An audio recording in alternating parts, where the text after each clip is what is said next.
Hello bankers. तो कैसे हैं आप लोग? I hope you are doing well. तो अगर आप सीसीपी एग्ज़ाम की प्रिपरेशन कर रहे हो तो आज का सेशन आपके लिए काफ़ी ज़्यादा इंपॉर्टेंट रहने वाला है, क्योंकि इस सेशन के अंदर हम सीसीपी के एक important topic types of charges के बारे में पढ़ने वाले हैं। तो इस सेशन को आपको शुरू से लेकर एंड तक ज़रूर देखना है और अपने फ्रेंड्स एंड कलीग के साथ भी ज़रूर शेयर करना है, ताकि वो भी इस सेशन का बेनिफिट ले सके। अब फटाफट से बिना किसी देरी के आज के सेशन को स्टार्ट करते हैं। तो टाइप्स ऑफ चार्जेस का पार्ट वन ऑलरेडी हमने प्रीवियस लेक्चर के अंदर कवर कर लिया है, तो अभी तक अगर आपने वो वाला लेक्चर नहीं देखा है तो उसे भी जाकर ज़रूर देख लेना। आज इस लेक्चर में हम इसका पार्ट टू कवर करेंगे और इस चैप्टर से रिलेटेड कुछ और इम्पॉर्टेंट टॉपिक्स को डिटेल में डिस्कस करेंगे। तो आज का जो हमारा फर्स्ट टॉपिक है वो है सब मोर्टगेज। ये सब मोर्टगेज क्या होता है? तो सब मोर्टगेज को हम एक सिंपल से एग्जांपल की हेल्प से समझेंगे। तो मान के चलिए यहाँ पर एक ए पर्सन है और यहाँ पर एक एबीसी का बैंक है, ठीक है। तो ए पर्सन एबीसी बैंक के पास गया और बोला कि मुझे यहाँ पर 5 लाख रुपए का लोन चाहिए। तो एबीसी बैंक ने बोला कि हम आपको लोन तभी देंगे जब आप हमें सिक्योरिटी प्रोवाइड करोगे, ठीक है। तो ए पर्सन ने अपना जो घर था वो बैंक के पास यहाँ पर गिरवी रख दिया और एबीसी बैंक ने इसके ऊपर मोर्टगेज का जो चार्ज है वो यहाँ पर क्रिएट कर दिया, ठीक है। उसके बाद एबीसी बैंक को भी फंड्स की ज़रूरत पड़ी। तो ये एबीसी बैंक पहुंचा एक्सवाइजेड बैंक के पास और एबीसी बैंक ने एक्सवाइजेड बैंक को बोला कि मेरे पास ये मोर्टगेज प्रॉपर्टी है जो कि इसका घर है, इसके बदले में आप मुझे 5 लाख रुपए का लोन दे दीजिए। तो जो एबीसी बैंक था उसने ये जो मोर्टगेज प्रॉपर्टी था इसको एक्सवाइजेड बैंक के पास गिरवी रख दिया और उससे यहाँ पर 5 लाख रुपए का जो है वो लोन ले लिया, ठीक है। और एक्सवाइजेड बैंक ने इस प्रॉपर्टी के ऊपर मोर्टगेज का चार्ज क्रिएट किया। तो ये जो चार्ज है इसी को हम सब मोर्टगेज जो है वो कहते हैं। यानी कि जब एबीसी बैंक ने प्रॉपर्टी को एक्सवाइजेड बैंक के पास गिरवी रखा तो इसी को हम यहाँ पर सब मोर्टगेज जो है वो कहते हैं। जब एक बोरोवर अपनी प्रॉपर्टी को बैंक के पास गिरवी रखता है तो वो होता है आपका मोर्टगेज। पर अगर उसी प्रॉपर्टी को बैंक किसी और बैंक के पास गिरवी रख दे लोन लेने के लिए तो वो आपका बन जाता है सब मोर्टगेज, ठीक है। तो इस एग्जाम्पल के हेल्प से मैंने आपको बहुत अच्छे तरीके से सब मोर्टगेज का मीनिंग जो है वो समझा दिया है। तो अब यहाँ पर अगर आप डेफिनेशन देखो, सब मोर्टगेज बेसिकली ऐसी सिचुएशन होती है जहाँ पर एक लैंडर जैसे कि बैंक या फिर financial institution already received property को प्लेज कर देता है किसी और लेंडर के पास एज अ कोलैटरल, ताकि उसे लोन जो है वो मिल सके। बैंक जो है वो सब मोर्टगेज को एक्सेप्ट कर सकते हैं, पर यहाँ पर कुछ कंडीशंस हैं जो कि उसे फुलफिल करनी पड़ती है। तो अब ये कंडीशंस क्या हैं ये हम एक एक करके यहाँ पर डिस्कस करेंगे। तो पहले हम बात करते हैं प्रिकॉशंस फॉर सब मोर्टगेज। तो जब भी यहाँ पर सब मोर्टगेज किया जाता है तो वहाँ पर जो बैंकर्स हैं उन्हें क्या क्या प्रिकॉशंस जो है वो लेने पड़ते हैं। पहला, notify the original mortgagor and confirm dues. देखो यहाँ पर जो जैसे एग्जांपल लीजिए, ए है और एबीसी बैंक है और यहाँ पर एक्सवाइजेड बैंक है। तो जैसे ही एबीसी बैंक ने इसकी प्रॉपर्टी को एक्सवाइजेड बैंक के पास प्लेज किया, सब मोर्टगेज का चार्ज क्रिएट हो गया। तो यहाँ पर एबीसी बैंक की रिस्पॉन्सिबिलिटी बनती है कि वो यहाँ पर ओरिजिनल मोर्टगेजर यानी कि ए पर्सन को कंफर्म करे, यानी कि उसे बताए, नोटिफाई करे कि मैंने आपकी प्रॉपर्टी को एक्सवाइजेड बैंक के पास प्लेज कर दिया है। अब आपको सीधा डायरेक्ट लोन जो है रिपेमेंट एक्सवाइजेड बैंक को जो है वो करना है। अब मेरे साथ आपका कोई भी लेना देना नहीं है, ठीक है। साथ के साथ एबीसी बैंक एक्सवाइजेड बैंक को बताएगा कि ए पर्सन को कितना लोन जो है वो रिपे करना है, कितना लोन का अमाउंट जो है वो आउटस्टैंडिंग पड़ा हुआ है, ठीक है। उसके बाद डायरेक्ट पेमेंट टू सब मोर्टगेजी। यहाँ पर देखो इस एग्जांपल के अंदर जो एक्सवाइजेड बैंक था वो सब मोर्टगेजी था, तो जो बोरोवर है ए वो एबीसी बैंक को पहले लोन की रिपेमेंट करता था, अब उसे लोन की रिपेमेंट सीधे मोर्टगेज सब मोर्टगेजी बैंक यानी कि एक्सवाइजेड बैंक को जो है वो करनी पड़ेगी। उसके बाद hold original mortgage and title deeds. तो देखो जैसे सब मोर्टगेज का चार्ज क्रिएट होता है तो यहाँ पर देखो जब इसने प्रॉपर्टी को एक्सवाइजेड बैंक के पास गिरवी रख दिया है तो इसके पास जो भी डॉक्यूमेंट्स थे प्रॉपर्टी से रिलेटेड वो डॉक्यूमेंट्स उसे एक्सवाइजेड बैंक को देने पड़ते हैं। तो एक्सवाइजेड बैंक को ये प्रिकॉशन लेनी होती है कि वो यहाँ पर ओरिजिनल डॉक्यूमेंट्स ही रिसीव करे और अपने पास होल्ड करके रखे, डॉक्यूमेंट्स की वो सिर्फ महज कॉपीज ना हो। उसके बाद जो सब मोर्टगेज एग्रीमेंट क्रिएट किया जाता है वो बेसिकली जो फर्स्ट मोर्टगेज की टर्म एंड कंडीशंस होती है उसके अकॉर्डिंग ही क्रिएट किया जाता है, यानी कि ये एक इंपॉर्टेंट प्रिकॉशंस है। बैंकों को ध्यान रखना है कि जो सब मोर्गेजी एग्रीमेंट है वो फर्स्ट मोर्गेज के एग्रीमेंट और कंडीशंस के अकॉर्डिंग ही बनाया जाना चाहिए, ताकि बोरोवर को किसी भी तरह की दिक्कत जो है वो ना आए। ठीक है। उसके बाद है लाइबिलिटीज ऑफ मोर्गेजर। तो एक मोर्गेजर की क्या क्या लाइबिलिटीज होती हैं, सबसे पहले बात करेंगे इम्प्लाइड लाइबिलिटीज। इम्प्लाइड लाइबिलिटीज ऐसी लाइबिलिटीज होती हैं जो कि मान ली जाती है कि ये मोर्गेजर की लाइबिलिटीज है। मतलब यहाँ पर ना तो कोई रिटर्न एग्रीमेंट करना होता है, ना ही कोई कॉन्ट्रैक्ट करना होता है, पर जैसे ही मोर्गेज का एग्रीमेंट होता है तो हम मान लेते हैं कि ये जो लाइबिलिटीज है वो मोर्गेजर की होती है, इसीलिए हम इसको इम्प्लाइड लाइबिलिटीज जो है वो कहते हैं। कौन कौन सी है? सबसे पहले वैलिड टाइटल ट्रांसफर एश्योरेंस। ठीक है। तो देखो, मोर्गेजर की लाइबिलिटी बनती है कि जब भी वो किसी प्रॉपर्टी को बैंक के पास गिरवी रखकर लोन ले, तो जो प्रॉपर्टी है उसका टाइटल जो है उसके पास ही होना चाहिए, यानी कि वही उस प्रॉपर्टी का ऑनर होना चाहिए और उसके पास राइट होना चाहिए कि वो यहाँ पर प्रॉपर्टी को किसी दूसरे पर्सन को ट्रांसफर कर सकता है, यानी कि बैंक के पास गिरवी रख सकता है। उसके बाद डिफेंस ऑफ द टाइटल। तो मोर्गेजर की लाइबिलिटी बनती है कि अगर कोई भी लीगल डिस्प्यूट होता है प्रॉपर्टी से रिलेटेड, तो वो अपने टाइटल को प्रोटेक्ट करे, ताकि जो बैंक है उसको यहाँ पर किसी भी तरह का लॉस ना हो। यानी कि अगर ए पर्सन था, एक बी पर्सन आता है, कहता है कि ए पर्सन का जो घर है वो मेरा घर है, तो ए पर्सन की लाइबिलिटी बनती है कि वो अपने घर को बी पर्सन से प्रोटेक्ट करे किसी भी लीगल डिस्प्यूट के अंदर। उसके बाद पेमेंट ऑफ पब्लिक चार्जेस। तो देखो, जो बॉर्वर है उसे यहाँ पर कोई भी गवर्नमेंट ड्यूज जैसे कि प्रॉपर्टी टैक्स वगैरह जो है वो पे करना पड़ेगा। हालांकि अगर लैंडर ने प्रॉपर्टी का पोजेशन अपने पास ले लिया है तो उस केस में लैंडर की रिस्पॉन्सिबिलिटी बनती है गवर्नमेंट ड्यूज को पे करने की। फिर आता है अधेरेंस टू लीज कंडीशन। ठीक है। तो अगर जो प्रॉपर्टी है वो पहले से ही लीज पे दी हुई है, लीज पे देने का मतलब है अगर बॉर्वर ने अपनी प्रॉपर्टी को किसी दूसरे पर्सन को रेंट पे यूज करने के लिए दी हुई है, तो उस केस में जो लीज की जो टर्म एंड कंडीशंस है उसको फॉलो करना जो है वो ज़रूरी होता है। ठीक है। उसके बाद इंटरेस्ट ऑन प्योर मोर्गेजेस। अगर मान के चलिए कि जो बॉर्बर है उसने अपनी प्रॉपर्टी को किसी और बैंक के पास गिरवी रखा हुआ था और उससे पहले से ही लोन लिया हुआ था, तो उसे प्रीवियस मोर्गेज के ऊपर भी इंटरेस्ट जो है वो पे करता रहना होगा। उसके बाद एक एक्टिव वेस्ट लाइबिलिटी भी होती है। ये एक जेन्युइन लाइबिलिटी होती है कि मोर्गेजर जो है वो किसी भी तरह का डिस्ट्रक्टिव एक्ट परफॉर्म नहीं करेगा जिससे कि प्रॉपर्टी की वैल्यू रिड्यूस हो। जैसे मान के चलिए एक पर्सन है, उसका घर था, उसने घर को बैंक के पास गिरवी रख दिया। अब बैंक के लिए ज़रूरी है कि वो जो घर है वो सुरक्षित रहे, पर क्या हुआ कि जो मोर्गेजर है उसका दिमाग घूम गया और उसने घर को आग लगा दी, घर पूरा जल के सुहा हो गया। अब तो बैंक का लॉस हो गया। तो ऐसा मोर्गेजर नहीं कर सकता, अगर करेगा तो उसके ऊपर लीगल पेनल्टीज लगती हैं। उसके बाद बात करेंगे राइट्स ऑफ अ मोर्गेजर। अब मोर्गेजर के कुछ राइट्स भी होते हैं। क्या क्या राइट्स होते हैं? पहला है राइट टू रिडम्पशन। इस राइट के तहत अगर एक मोर्गेजर अपने लोन की रिपेमेंट कर देता है तो उसके पास राइट है कि वो अपनी प्रॉपर्टी को वापस ले सकता है बैंक से, यानी कि प्रॉपर्टी के जो कागजात है वो वापस ले सकता है और मोर्गेज का जो चार्ज है वो भी खत्म करवा सकता है। उसके बाद है राइट टू ट्रांसफर। तो मोर्गेजर के पास एक राइट होता है कि वो प्रॉपर्टी के जो राइट्स है वो किसी थर्ड पार्टी को ट्रांसफर कर देता है, कर सकता है। जैसे एग्जांपल के लिए ए था और यहाँ पर बी पर्सन था और एबीसी बैंक था। ए पर्सन ने होम लोन ले लिया एबीसी बैंक से, अपने घर को गिरवी भी रख दिया। अब ए ने अपना घर बी को ट्रांसफर कर दिया। अब ए ऐसा कर सकता है कि नहीं कर सकता है? विदाउट परमिशन ऑफ लैंडर कर सकता है, पर अब जो लोन की रिपेमेंट हो वो बी को यहाँ पर जो है वो करनी पड़ेगी। ठीक है। वैसे तो राइट प्रैक्टिस ऐसा नहीं अलाउ करता है बैंक।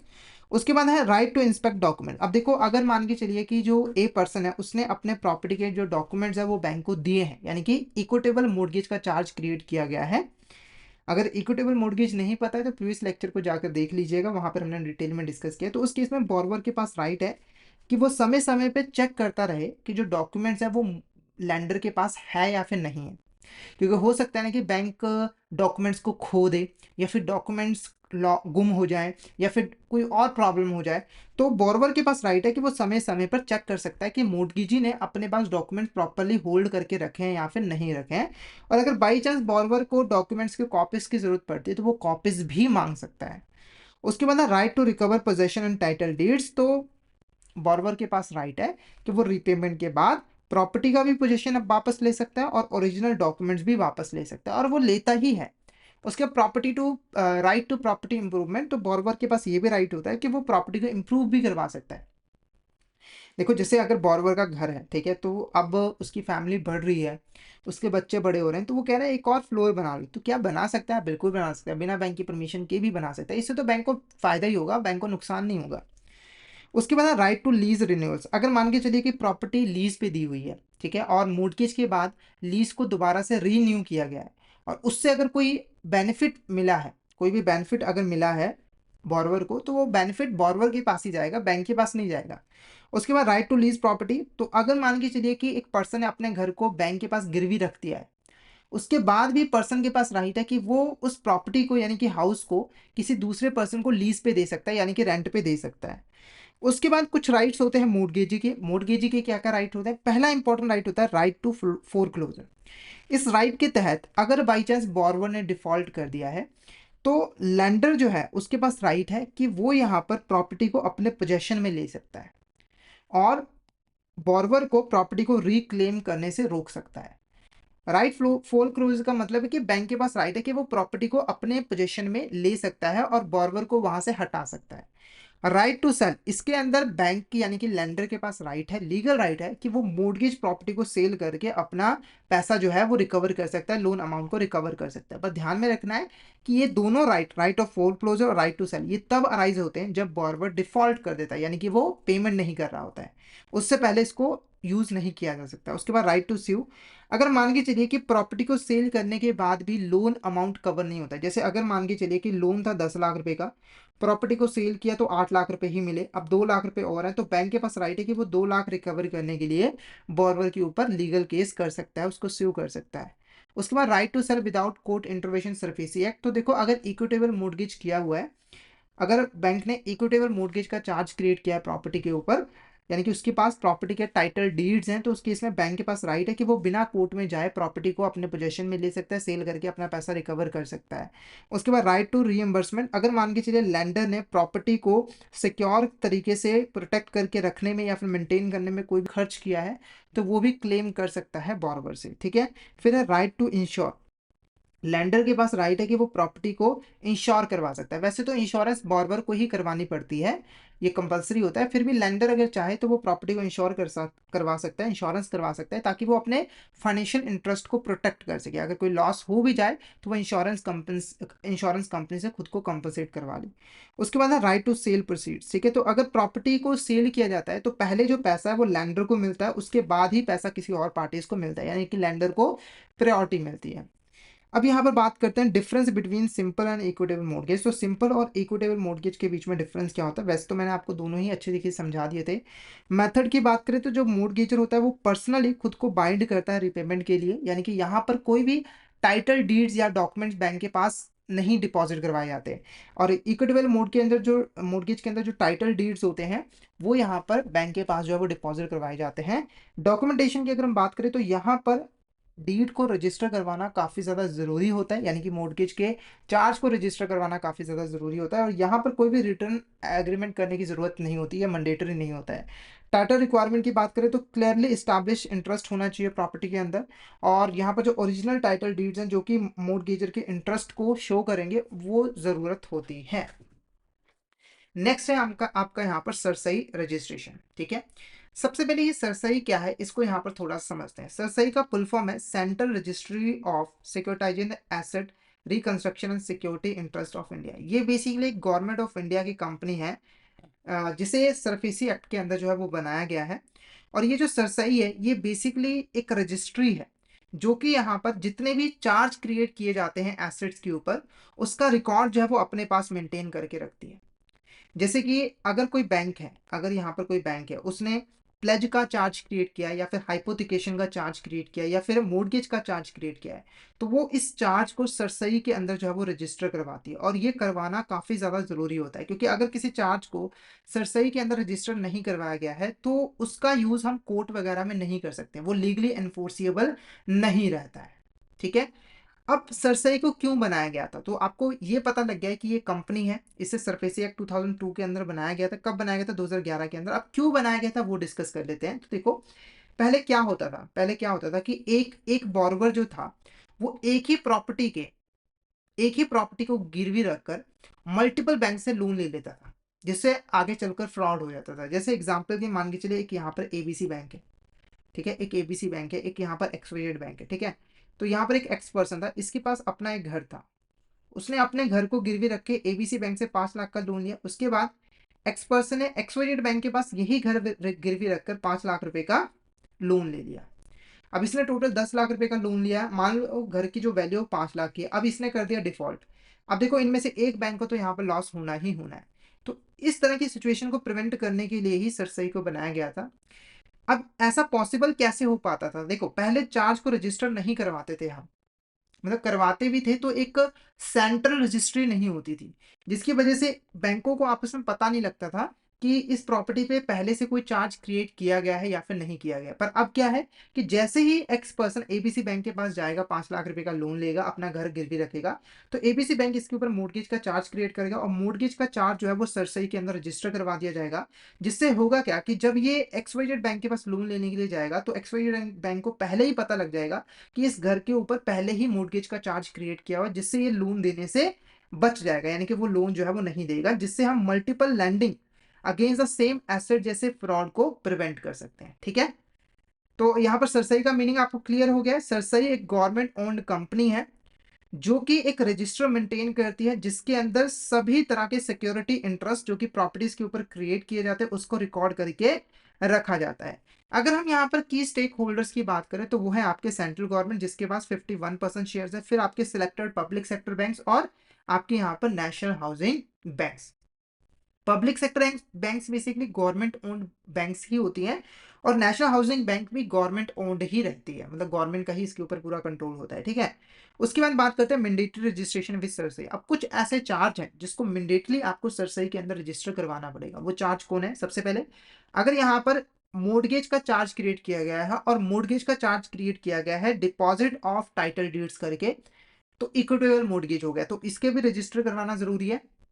उसके बाद है मोर्गेज। देखो मैं आपको यहाँ पर बता दूं कि इक्विटेबल मोर्गेज का चार्ज क्रिएट करते वक्त एग्रीमेंट करने की जरूरत नहीं है, पर उसकी रजिस्ट्रेशन सरसई के अंदर करवानी जरूरी है, तभी यहाँ पर इसका कोई यूज रहेगा, अदरवाइज कोई यूज नहीं रहेगा इसका। उसके बाद मोर्गेजेस की अगर हम बात करें अदर देन डिपॉजिट और टाइटल डीड्स, यानी कि सिंपल मोर्गेज, तो वहां पर तो रजिस्ट्रेशन करवानी जरूरी है। अगर हाइपोथिकेशन का चार्ज क्रिएट किया गया मशीनरी स्टॉक डेट के ऊपर तब भी कंपलसरी है। अगर इंटेंजिबल एसेट्स के ऊपर कोई चार्ज क्रिएट किया है जैसे पेटेंट, कॉपीराइट, ट्रेडमार्क, तो इसकी भी रजिस्ट्रेशन करवानी जरूरी है। अगर कोई अंडर कंस्ट्रक्शन रेजिडेंशियल या फिर कमर्शियल बिल्डिंग है उसके ऊपर कोई चार्ज क्रिएट किया गया है तो उसकी भी रजिस्ट्रेशन करवानी जरूरी है। उसके बाद 2020 के बाद ना, जनवरी 2020 के बाद कुछ इंपॉर्टेंट चेंजेस जो है वो किए गए हैं। वो क्या है? 2020 से पहले क्या होता था कि एक 30 डे मैंडेटरी पीरियड होता था, यानी कि किसी को भी अगर चार्ज की रजिस्ट्रेशन करवानी है तो उन्हें 30 दिनों के अंदर अंदर में करवानी होती थी, जैसे ही चार्ज क्रिएट किया। अगर वो ऐसा नहीं करते तो उनके ऊपर पेनल्टीज लगती थी। पर अब ऐसा नहीं है, अब ये 30 डे मैंडेटरी पीरियड को खत्म कर दिया गया है और पेनल्टी को भी खत्म कर दिया गया है, यानी कि पर्सन अपनी मर्जी से रजिस्ट्रेशन करवा सकता है। पर अगर कोई पर्सन अच्छे तरीके से रजिस्ट्रेशन का फायदा उठाना चाहता है तो उसे रजिस्ट्रेशन करवा चार्ज क्रिएट करने के बाद जल्दी से जल्दी रजिस्ट्रेशन करवा लेनी चाहिए, क्योंकि जितना लेट होगा ना उतना ही ज्यादा संभावना है कि उसे जो है रजिस्ट्रेशन का बेनिफिट जो है वो ना मिले। कैसे? एक एग्जांपल से समझा देता हूँ। जैसे अगर एक ए बैंक है और यहाँ पर एक बी बैंक है, इन दोनों ने सेम प्रॉपर्टी के ऊपर मोर्गेज का चार्ज क्रिएट किया है। इसने जो रजिस्ट्रेशन करवाई है वो 15 तारीख को करवाई है और इसने जो रजिस्ट्रेशन करवाई है वो 30 तारीख को करवाई है, सेम मंथ के, ठीक है, अप्रैल मंथ के। तो अब जब प्रॉपर्टी को सेल करके पैसा रिकवर करने की बारी आएगी ना, मान के चलिए दोनों ने सिंपल मोर्गेज करवाया है, तो पहले पैसा इसको मिलेगा जिसने पहले रजिस्ट्रेशन करवाई है और बाद में पैसा इसको मिलेगा जिसने बाद में रजिस्ट्रेशन करवाई। तो देख सकते हो कितना जरूरी होता है, तो ध्यान में रखा करो। उसके बाद सरफेसी एक्ट के अंदर कुछ इंपॉर्टेंट सेक्शंस हैं चैप्टर 4A के अंदर, जो कि यहाँ पर चार्जेस के साथ डील करते हैं, जिसको हम एक एक करके यहाँ पे जो है वो डिस्कस करेंगे। ठीक है, सबसे पहले हमारा जो सेक्शन है वो है सेक्शन 24B2। ये सेक्शन बेसिकली बताता है कि कोई भी क्रेडिटर जो है वो कैसे जो है वो चार्ज सिक्योरिटी इंटरेस्ट यानी कि चार्ज को क्रिएट कर सकता है, कैसे उसे मॉडिफाई कर सकता है, कैसे सेटिस्फाई कर सकता है और इसकी फाइलिंग जो है वो कैसे की जाएगी। यानी कि अगर कोई क्रेडिटर जो है वो सिक्योरिटी इंटरेस्ट को क्रिएट, मॉडिफाई या फिर सेटिस्फाई सेटिस्फेक्शन करना चाहता है और उसकी फाइलिंग करना चाहता है तो वो सेक्शन 26B के अंदर जो है वो करेगा। क्रिएशन का मतलब है न्यू चार्ज क्रिएट किया गया, नोटिफिकेशन का मतलब उसमें चेंजेस किया, सेटिस्फेक्शन का मतलब है जब आप उस चार्ज को इन्फोर्स करें, उसका यूज करके प्रॉपर्टी को सेल वगैरह करें।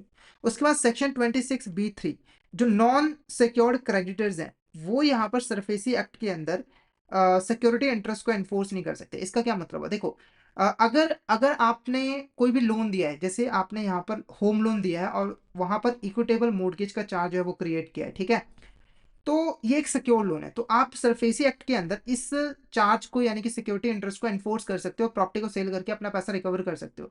पर अगर आपने यहाँ पर होम लोन दिया था और सिक्योरिटी में आपने कुछ भी नहीं लिया है तो उस केस में आप इस सिक्योरिटी इंटरेस्ट को एनफोर्स नहीं कर सकते हो। उसके बाद सेक्शन 26(4) यहाँ पर बोला गया है कि अगर कोई भी अटैचमेंट ऑर्डर इशू किया गया है रेवेन्यू अथॉरिटी के द्वारा तो उसे भी सरसई के साथ फाइल करना जरूरी है। जैसे कई बार क्या होता है कि जो डेटर होता है, यानी कि जैसे कोई कंपनी है जिसने बैंक से लोन लिया है, तो कंपनी ने लोन लिया, उसके बाद कंपनी ने ना गवर्नमेंट ड्यूज पे नहीं किए, टैक्स वगैरह नहीं पे किया है, तो उसके ऊपर ना revenue authority attachment order issue करती है जिससे वो डेटर के एसेट्स को टेम्परेरी बेसिस पे सीज कर लेते हैं जब तक कि वो गवर्नमेंट ड्यूज को पे नहीं कर देता है।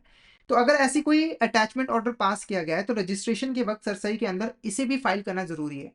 अब आपके दिमाग में क्वेश्चन आएगा कि रजिस्ट्रेशन कौन करवाता है, तो कंपनी करवाती है। देखो लेंडर करवाता है पर वो तब करवाता है जब बॉर्बर रजिस्टर खुद नहीं करवाता है, ठीक है, ये चीज आपने ध्यान रखना है।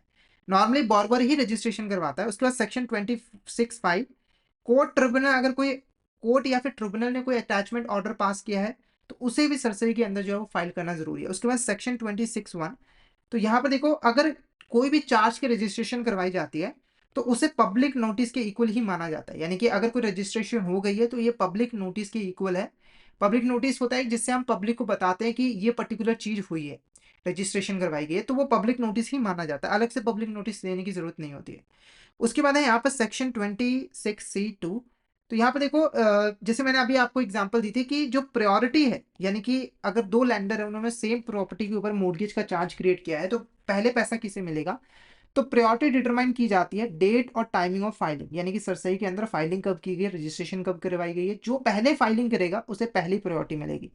उसके बाद सेक्शन 26(D) तो यहाँ पर देखो एनफोर्समेंट ऑफ सिक्योरिटीज तभी अलाउड है अगर जो सिक्योरिटी इंटरेस्ट है वो सरसई के अंदर रजिस्टर होगी। मैंने बताया ना कि रजिस्ट्रेशन करवानी बहुत जरूरी है, अगर आपने रजिस्ट्रेशन नहीं करवाई तो उसका कोई फायदा ही नहीं है।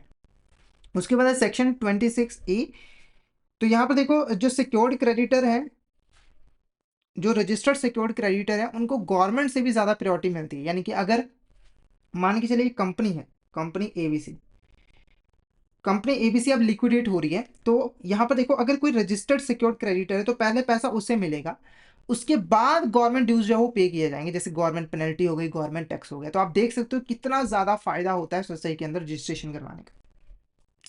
नेक्स्ट हमारा है यहाँ पर सरसरी रजिस्ट्रेशन बाय फॉर व्हीकल्स, तो व्हीकल्स के लिए भी रजिस्ट्रेशन करवानी जो है वो कंपलसरी होती है, ठीक है, व्हीकल जैसे कि कार बाइक हो गई इसकी भी रजिस्ट्रेशन कंपलसरी होती है। तो अब ये वाहन की यानी कि व्हीकल्स की रजिस्ट्रेशन कैसे करवाई जाती है, तो देखो 2009 के अंदर ना ये जो वाहन नेशनल रजिस्टर था इसे इंटीग्रेट कर दिया गया था सरसई के साथ। इसका मतलब क्या है कि वाहन के ऊपर, वाहन नेशनल रजिस्टर के ऊपर किसी भी व्हीकल की रजिस्ट्रेशन करवाई जाती है तो वो ऑटोमेटिकली मान ली जाती है कि सरसई के अंदर भी उसकी रजिस्ट्रेशन हो गई है। ऐसा तभी पॉसिबल हो पाया है क्योंकि वाहन नेशनल रजिस्टर को 2009 के अंदर सरसई के साथ जो है वो इंटीग्रेट कर दिया गया था, ठीक है। उसके बाद आया आपका अदर रजिस्ट्रेशन फॉर चार्जेस, ठीक है। अब इस टॉपिक को करने से पहले अगर आप अच्छे तरीके से सीसीपी एग्जाम की प्रिपरेशन करना चाहते हो तो आप हमारे कोर्स में एनरोल कर सकते हो, जहां पर हम आपको प्रोवाइड करवाते हैं कॉन्सेप्चुअल वीडियोस जो कि हमारे हिंदी और इंग्लिश लैंग्वेज के मिक्स में अवेलेबल होते हैं। इन वीडियोस की ड्यूरेशन बहुत ही कम होती है जिससे आप बहुत ही कम टाइम में अच्छे तरीके से सीसीपी की प्रिपरेशन कर सकते हो। वीडियोस जो है हिंदी इंग्लिश लैंग्वेज के मिक्स में अवेलेबल होती है तो आपको कोई दिक्कत भी नहीं आती है। इन वीडियोस के अलावा हम आपको mock test, mega mock test और ई पीडीएफ नोट्स भी प्रोवाइड करते हैं। ई पीडीएफ नोट्स कॉम्प्लीमेंट्री होते हैं, ठीक है, जिससे आप इजीली रिवीजन प्रैक्टिस जो है वो कर सकते हो। और ये जो हमारी लाइव क्लास होती है वो आपको रिकॉर्डेड फॉर्म में भी मिल जाती है। तो अगर आप सीसीपी एग्जाम की प्रिपरेशन अच्छे तरीके से करना चाहते हो तो फटाफट से हमारे कोर्स में एनरोल कर लीजिए। हमारे जो कोर्सेज है वो इजीली एक्सेसिबल है, आपको हमारे ऐप जो है वो ऐप स्टोर, प्ले स्टोर दोनों ही जगहों पे मिल जाएंगे। आपको जस्ट टाइप करना है लर्निंग सेशन आईपीएफ एग्जाम्स और इन ऐप के थ्रू आप हमारे कोर्सेज में एनरोल कर सकते हो। अगर आप एंड्रॉयड यूज़र हो तो आपके लिए learning session IBF exam app है, और अगर आप एक एप्पल यूज़र हो तो आपके लिए लर्निंग सेशन IBF हमारी ऐप है, ठीक है। और अगर आप अभी हमारे कोर्स में एनरोल करते हो तो आपको लगभग 82% तक का ऑफ मिल जाता है हमारे कोर्सेज में, जिसके लिए आपको कूपन कोड यूज़ करना होगा विंटर। तो फटाफट से इस कूपन कोड का यूज़ करके हमारे कोर्स में एनरोल कर लीजिए, और टेलीग्राम चैनल को भी ज़रूर ज्वाइन कर लीजिएगा, क्योंकि हम इसमें एग्जाम से रिलेटेड, क्लासेस से रिलेटेड जितने भी इंपॉर्टेंट अपडेट्स हैं वो डालते रहते हैं। और अगर आपको भी किसी भी तरह की क्वेरी आती है तो आप इस चैनल पर मैसेज कर सकते हैं। तो फटाफट से हमारे टेलीग्राम चैनल को ज्वाइन कर लीजिए, ताकि कोई इंपॉर्टेंट अपडेट आपसे मिस ना हो जाए। इसका लिंक आपको वीडियो के डिस्क्रिप्शन बॉक्स में मिल जाएगा। तो अब बढ़ते हैं नेक्स्ट टॉपिक की तरफ। अब अदर रजिस्ट्रेशन ऑफ चार्जेस। तो पहला बात करते हैं कंपनीज के केस में रजिस्ट्रेशन कैसे करवाई जाती है। तो देखो, अगर कोई कंपनी जो है वो यहाँ पर लोन लेती है बैंक से, लोन लेती है बैंक से, तो इस केस में कंपनी अगर कोई प्रॉपर्टी बैंक के पास गिरवी रखती है और उसके ऊपर किसी भी तरह का चार्ज क्रिएट किया जाता है, तो कंपनी को इस चार्ज को रजिस्टर ऑफ कंपनीज के अंडर रजिस्टर करवाना होता है 30 डेज के अंदर अंदर में। यानी कि जैसे ही चार्ज क्रिएट किया गया उसके बाद 30 डेज के अंदर अंदर में कंपनी को रजिस्ट्रार ऑफ कंपनीज के अंदर सभी चार्जेस को रजिस्टर करवाना कंपलसरी होता है। उसके बाद है charges on aircraft and vessels. तो एयरक्राफ्ट अगर या फिर वेसल्स हैं जैसे कि समुद्री जहाज, तो उनके ऊपर अलग से यहाँ पर चार्जेस जो है वो क्रिएट किए जाते हैं। हैवी व्हीकल्स हैं, तो अगर मान के चलिए यहाँ पर बैंक ने जो है वो लोन दिया है और सिक्योरिटी में उसे कोई एरोप्लेन या फिर वेसल्स यहाँ पर मिला है, तो उस केस में बैंक को चार्ज जो है वो अलग से बॉडीज़ के पास रजिस्टर करवाना पड़ता है। एयरक्राफ्ट के केस में जो अथॉरिटी है जिसके पास हम चार्ज की रजिस्ट्रेशन करवाते हैं वो है director general of civil aviation, और वेसल्स के केस में जो हमारी अथॉरिटी है वो है मर्केंटाइल मरीन डिपार्टमेंट। क्या है आपका? मर्केंटाइल मरीन डिपार्टमेंट, ठीक है। पर्पस की बात करें, चार्ज को रजिस्टर करवाने का एक ही पर्पस होता है कि यहाँ पर जो एसेट्स हैं उनको कब्जे में लेकर उसे सेल किया जा सके, ठीक है। तो एरोप्लेन के केस में ये जो अथॉरिटीज़ होती हैं वो एरोप्लेन को ग्राउंडिंग करती हैं, ऑक्शन करवाती हैं, उसको सेल करके पैसा रिकवर करवाती हैं। और वेसल्स के केस में anchoring, docking to enforce security, ये सारा काम जो है वो किया जाता है। तो यहाँ पर हमारा जो चैप्टर है वो यहाँ पर ओवर होता है। तो हमने यहाँ पर चार्जेस, उसकी टाइप्स के बारे में डिटेल में पढ़ लिया है।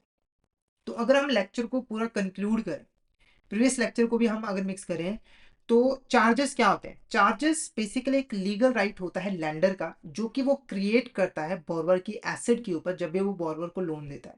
और ये लीगल राइट लेंडर की हेल्प करता है लोन को रिकवर करने में, क्योंकि जैसे ही बोरवर डिफॉल्ट करता है तो इस राइट के तहत लेंडर जो है वो एसेट को सेल करके अपना पैसा रिकवर जो है वो कर सकता है। उसके बाद हमने मेनली कुछ टाइप्स पढ़ी थी चार्जेस की, जिसके अंदर आपका लीन, आपका सेट ऑफ, आपका हाइपोथिकेशन, आपका मोर्टगेज, प्लेज जो है वो आ गए थे, ठीक है। ये जो चार्जेस थे वो डिफरेंट डिफरेंट एसेट के ऊपर क्रिएट किए जाते हैं। जैसे कि जो मोर्टगेज का चार्ज है वो इमूवेबल प्रॉपर्टी के ऊपर क्रिएट किया जाता है। प्लेज का जो चार्ज है या फिर हाइपोथिकेशन का जो चार्ज है वो यहाँ पर मूवेबल प्रॉपर्टी के ऊपर जो है वो क्रिएट किया जाता है। प्लेज और हाइपोथिकेशन के अंदर जो मेन डिफरेंस है वो यही है कि प्लेज के अंदर जो गुड्स का पोजीशन होता है, प्रॉपर्टी का पोजीशन होता है, वो बैंक के पास होता है। हाइपोथिकेशन के अंदर जो पोजीशन होता है वो बॉर्वर के पास होता है।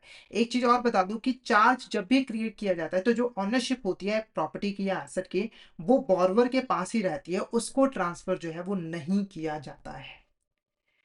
पोजीशन को जरूर हम ट्रांसफर कर सकते हैं प्लेज प्लेज के अंदर, लीन के अंदर, पर ऑनरशिप जो है वो बॉर्वर के पास ही रहती है। और चार्ज को क्रिएट करने का पर्पस एक ही होता है कि लोन को रिकवर किया जा सके अगर यहाँ पर बॉर्वर डिफॉल्ट करता है। तो आज का सेशन हम यहीं पे ओवर करते हैं। तो आई होप आज का सेशन आपको अच्छा लगा होगा। ठीक है, अगर सेशन अच्छा लगा तो सेशन को लाइक कर देना, शेयर कर देना। और ये हमारे सीसीपी के बेसिकली लाइव सेशन चल रहे हैं, जहाँ पर हम सीसीपी के फुल सिलेबस को कॉन्सेप्चुअल वीडियोस की फॉर्म में जो है वो कवर कर रहे हैं। हमारे ऑलरेडी काफ़ी क्लासेस हो चुकी हैं, लगभग हमारे 22 या 3 चैप्टर हमारे कंप्लीट हो चुके हैं, ठीक है। ये हमारा एक्चुअली 24th यहाँ पे जो है वो चैप्टर है, ठीक है। तो अगर आपने प्रीवियस क्लासेस को मिस कर दिया किसी भी रीज़न की वजह से, तो वो क्लासेस यूट्यूब पे अवेलेबल है फ्री ऑफ कॉस्ट, और कुछ टाइम तक ही वो अवेलेबल है, उसके बाद उनको प्राइवेट कर दिया जाएगा। तो जल्दी से जल्दी जाकर उन वीडियोस को गो थ्रू कर लीजिएगा। प्लेलिस्ट का लिंक आपको वीडियो को डिस्क्रिप्शन बॉक्स में मिल जाएगा, ठीक है। और अपकमिंग लाइव सेशन को ज्वाइन करने के लिए हमारे यूट्यूब चैनल को सब्सक्राइब करना, नोटिफिकेशन बेल जरूर दबाना ताकि नेक्स्ट लाइव क्लास के नोटिफिकेशन आपको सबसे पहले मिल सके। तो आज का जो सेशन है वो हम यहीं पे ओवर करते हैं। तो अगर आज का सेशन आपको अच्छा लगा तो सेशन को लाइक कर देना, हमारे चैनल को सब्सक्राइब करना और शेयर जरूर करना अपने फ्रेंड्स के साथ, कलीग्स के साथ, ताकि वो भी सेशन का बेनिफिट ले सके। और हमारे कोर्सेज को जरूर एनरोल जो है वो कर लीजिएगा, अभी आपको 82% तक का डिस्काउंट भी मिल जाएगा। तो okay, thank you so much everyone, मिलते हैं नेक्स्ट क्लास में।